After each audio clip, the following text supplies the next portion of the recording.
Assalamualaikum semuanya, bunda-bunda dan teman-teman sekalian. Apa kabar kalian hari ini? Semoga baik-baik aja ya. Kali ini aku dan keluarga mau makan yang ini dulu, sekalian buat kontennya.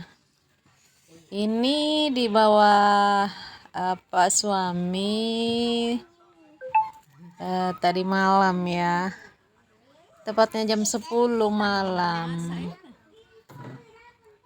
Terang bulan dan martabak.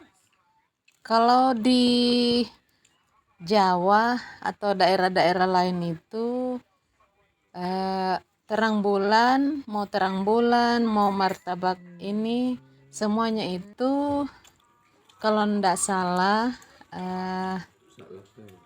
tetap martabak ya, tapi ada martabak manis dan ada martabak asin.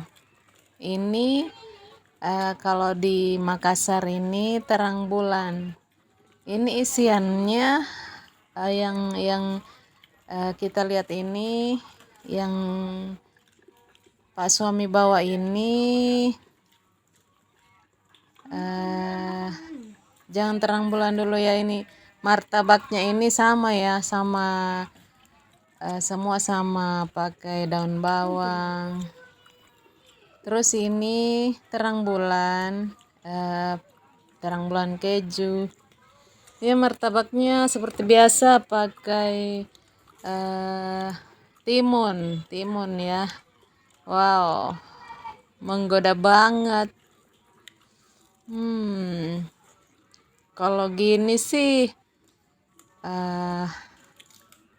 meskipun ngantuk tetap aja mata itu dipaksa-paksain untuk terbuka. Bunda-bunda, selamat makan.